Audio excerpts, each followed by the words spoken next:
Hola amigos de Junín, soy Jan Bejarano, bienvenidos a Slam Político, el podcast que stalkea a tus candidatos. El fin de semana, la OMP anunció a la lista preliminar de miembros de mesa. Felicitaciones a los seleccionados. Recuerden que, luego del proceso de tachas, la lista definitiva saldrá el 15 de febrero. Quedan 69 días para las elecciones y según la última encuesta de IEP, el 70% de los peruanos aún no sabe por qué partido votar para el Congreso. Mira, yo sé que es deprimente escoger entre nuestra pobre oferta electoral y que en estos momentos de crisis económica y de crisis sanitaria, para muchas personas el último de sus problemas son las elecciones. Pero recuerda, los congresistas que elijamos en abril se quedarán 5 años y de ellos dependen cosas muy importantes como reformar el sistema de salud o reformar el transporte. Si ya no quieres vivir en un país donde tienes que hacer cola para conseguir una cita médica, o si te gustaría vivir en un país donde el transporte sea ordenado, limpio y eficiente, entonces ahora es el momento de hacer la tarea y de buscar entre lo que se pueda al mejor candidato. Ya regresamos con el invitado que hoy rellenará nuestro slam político. El invitado de hoy es Eduardo Gutarra. Él pertenece al partido Perú Libre, el partido de Vladimir Cerrón. A nivel nacional, Perú Libre acumula 26 sentencias, mientras que en Junín, Perú Libre acumula una sentencia. Conozcamos un poco más a Eduardo Gutarra. ¿Apoyó las marchas de noviembre? Sí, estuvimos en la calle con el partido a nivel nacional, pero con la diferencia que no pedíamos ni el regreso de Vizcarra, tampoco exclusivamente la salida de Merino, sino un cambio más de fondo que es justamente una nueva constitución plural, democrática, popular, que pueda generar las condiciones de un verdadero desarrollo en nuestro país. ¿Qué puntos clave cambiaría en esa nueva constitución? No podremos hablar de un punto exclusivamente clave, tendremos que hablar de toda la estructura de una constitución en que priman los intereses económicos, privados, de unos cuantos pocos, por encima de la mayoría. Si vamos a sintetizar dónde nace eso, está en el artículo 58 del capítulo económico de nuestra Constitución, en que puntualmente habla que la inversión privada no tiene ninguna limitación, ni siquiera el interés colectivo o que el interés privado esté generando algún tipo de daño a la colectividad. Ejemplo, las mineras que trabajan a abierto, que tienen encima todavía lo que se conoce como la estabilidad de los contratos ley, que es totalmente lesivo para los intereses populares y soberanos de un país.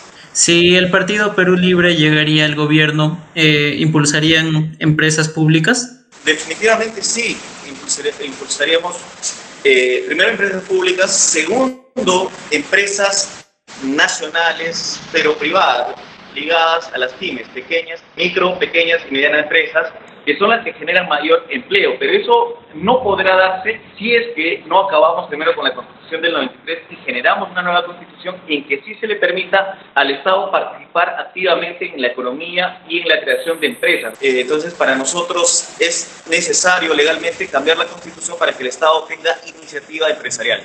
En el tema de escaños para pueblos indígenas, ¿esta nueva constitución lo consideraría? Ya, miren, lo que nosotros estamos planteando es una nueva constitución, o primero, en el nacimiento de esta constitución, debe ser en la Asamblea Constituyente, deben participar los partidos políticos inscritos, que tengan legalidad, y también los sectores tanto productores de nuestro país, ya sean campesinos, empresarios, docentes, artesanos y demás, y al mismo tiempo las comunidades tanto campesinas como las comunidades nativas. A nivel nacional, ¿tienen un registro de cuántos candidatos al Congreso por Perú Libre pertenecen a comunidades indígenas?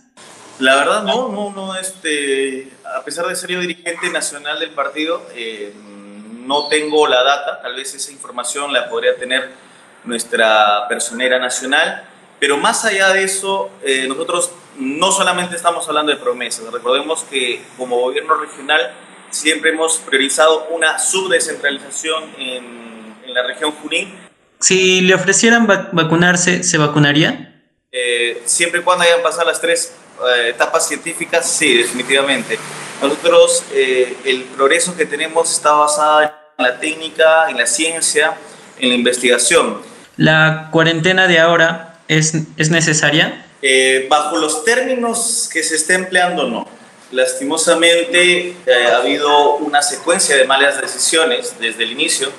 Ya en el tiempo, casi un año desde la primera cuarentena, podemos observar que tal vez la decisión del presidente Vizcarra fue más para los medios, más para darse una visión a nivel internacional de un tipo precavido, pero que no trajo ni las consecuencias esperadas, es decir, una paralización del virus, y por el contrario ha generado grandes conflictos económicos. ¿Qué opinión tienes sobre Nicolás Maduro? Bueno, Nicolás Maduro es un dirigente político, es una autoridad política en su país, que ha sido electo en distintos procesos electorales con supervisión de entidades también internacionales, ¿no? Y que más bien enfrenta uno de los peores embargos o cercos económicos dados por Estados Unidos. ¿Considera que Nicolás Maduro es un presidente democrático, elegido democráticamente? Yo creo que Nicolás Maduro se ha electo bajo el sistema electoral institucional de Venezuela, bajo sus propias normas, bajo sus propios criterios, que además ha tenido la supervisión de organismos internacionales y ninguno se ha atrevido a señalar que allí haya habido alguna vulneración de ese sistema electoral. ¿Qué posición tiene sobre el aborto legal? Nosotros tenemos que entender que para nacer en el Perú existen tres formas de aborto permitidas, ¿no? Producto del trauma, o sea, violación, terapéuticos, y cuando corre el riesgo de la vida de la madre. El problema es que en nuestro país no se ha podido reglamentar ni generar protocolos para que se aplique eso.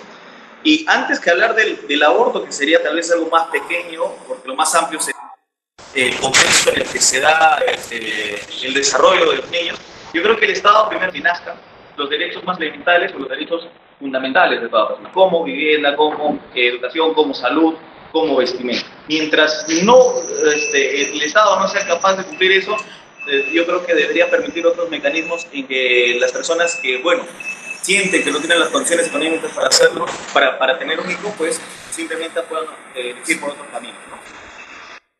Si llegaría al Congreso, ¿apoyaría un proyecto de ley que legalice el aborto tanto en casos de violación como en casos donde la maternidad no es deseada? Como te digo, de todas maneras sería un gran paso permitir que las interrupciones de embarazo estén dentro de un sistema oficial de salud. Vemos que la mayoría, que muchas adolescentes, sobre todo, o jóvenes, fallecen en estas clínicas clandestinas porque simplemente el Estado no puede permitir o no garantiza o no permite, insisto, el tema que una mujer pueda decidir por su cuerpo, por su salud y por su futuro. En el caso de la marihuana sería si apoyaría un proyecto de marihuana recreativa. Mira, nosotros tenemos que ver que el cannabis tiene utilización de muchos milenios, en muchas culturas, y que principalmente, o entre las funciones que ha sido utilizado es, creo, la de utilidades terapéuticas, ¿no? Yo creo que en estudio y sobre todo en accesibilidad deberíamos impulsar bastante este tema del cannabis. Y lo segundo, pues, respecto a si puede haber un consumo recreativo o no, yo creo que ahí tendríamos que ahondar en estudios tanto químicos y principalmente sociológicos y antropológicos, ¿no? O sea, qué tan beneficioso puede ser en nuestro país la legalización de un producto que, insisto, es natural, que ha tenido distintos usos, ¿no? Y que, bueno, que puede generar controversia, pero creo que no es el asunto central de nuestro país. El asunto central, los problemas centrales de nuestro país todavía siguen pasando por asuntos económicos, laborales, de vivienda, de estabilidad, y ahí creo que deberíamos concentrar bastante el debate. En el tema de regulaciones para el cigarrillo y la cerveza, ¿las regulaciones actuales son suficientes? Yo soy abogado y entiendo que la última instancia de todo debe ser la sanción. Deberíamos abocarnos a políticas preventivas. Por ejemplo, en esta semana se ha incrementado los impuestos selectivos a este tipo de productos de consumo. Y yo creo que no está por ahí la solución, absolutamente no va por ahí la solución, porque cuando una persona necesita algo, simplemente va a tratar de conseguirlo. Entonces, lo que tenemos que ahondar, insisto, es no solamente en programas educativos, sino en programas post-escuela, permanentes, por los medios de comunicación. Se dice que debemos reducir el consumo del alcohol, pero nadie, por ejemplo, limita o parametra la publicidad de alcohol y de cigarrillos en las televisoras o en otros medios de comunicación. Por eso digo, no solamente es una mayor regulación del consumo, sino previamente qué se hace, qué se espera, qué se tiene. ¿Desde el Congreso se reglamentaría la publicidad para cigarrillos y para cerveza? No solamente de cigarrillos y de cerveza. Yo creo que bajo este criterio de que todo lo que pueda generar ingresos económicos, lucros, se hacen muchas barbaridades. Si recordemos que constitucionalmente se señala que los medios de comunicación deben ayudar a la educación del pueblo. ¿Qué tan educativos, qué tan buenos contenidos manejan los medios de comunicación? Y por encima de eso, cuánto de elitismo, cuánto de discriminación, cuánto de perversión en nuestra sociedad ha generado los medios de comunicación. En el caso de regulaciones en los octógonos, ¿le pondría octógonos a las cadenas de pollería y de chifa? Mira, poner un octógono en cualquier producto es como una alerta, ¿no? Insistimos, hay alertas contra el cigarrillo, hay alertas contra la cerveza, pero la gente sigue consumiendo. Entonces el problema no es que haya alertas, el problema no es que haya una etiqueta, el problema es que la gente esté educada, el problema es que hayan mecanismos, medios de información en que digan cuáles son las consecuencias, en que también se implemente en colegios, universidades y demás, de manera más estricta, el tema de tener nutricionistas, ¿no? Y también deberíamos ver la otra contraparte, ¿no? En nuestro país todavía hay niños que se mueren de hambre, hay un gran número con desnutrición, y eso, insisto, radica en políticas alimentarias. ¿Qué posición tiene sobre el matrimonio gay? Mire, mi mirada de lo que es la institución del matrimonio es una mirada jurídica, y jurídicamente se señala que un matrimonio es una sociedad de ganancia. Es decir, principalmente es eso, asegurar un patrimonio para esta conjunción que se da, ¿no? Y para los miembros que van a nacer o que puedan llegar. Ahora, en primer lugar, yo creo que todas las personas tienen el derecho de asegurar, por ejemplo, el tema patrimonial, y una figura similar es la de la unión civil. Creo que en esos términos estaríamos de acuerdo. Respecto a lo que además conlleva el matrimonio, tendríamos que evaluarlo, ¿no? ¿Qué posición tiene sobre la pena de muerte? La pena de muerte en sí no genera ninguna solución. Es más bien una forma, digámoslo así, pedagógica, ejemplificadora en la sociedad para no cometer delitos. Deberíamos hacer una reforma judicial y puntualmente penitenciaria respecto a las penas que se aplican y a la metodología que se aplica. Por ejemplo, muchos países en vía de desarrollo aplican penas progresivas, es decir, cometes un delito menor, la sanción no será la prisión, será un trabajo comunitario. Si vuelves a reincidir, la pena se incrementa un poco más. Y si hay una reincidencia aún peor, pues las penas se van agravando. Yo creo que va por allí uno. Y dos, también por tener políticas penales, judiciales preventivas. ¿Verdad? ¿Cómo hacemos que más bien las personas no delincan? Pero si se tuviese que hacer una reforma e incluir la sanción de pena de muerte en nuestro país para delitos como la traición a la patria o delitos de gran daño a la sociedad, como por ejemplo también los delitos de lesa humanidad, yo creo que sí estaría a favor en esos casos. ¿Qué posición tiene sobre que postulen personas sentenciadas a cargos públicos? Bueno, el derecho penal en esencia busca, o la pena busca rehabilitar a las personas. Y si una persona ha cumplido esa etapa sancionadora ante la sociedad, yo creo que no debería limitarse sus derechos, sobre todo hablando ya en claro en el Perú, donde este tipo de metodologías principalmente ha sido aplicada a personas que han cumplido sentencias ligadas a delitos o a sanciones políticas, ¿no?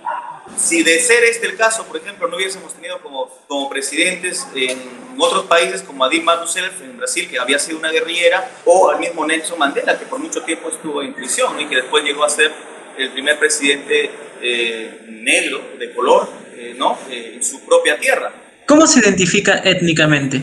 Andino andino peruano, ¿no? Peruano andino. Sí hay esa categoría.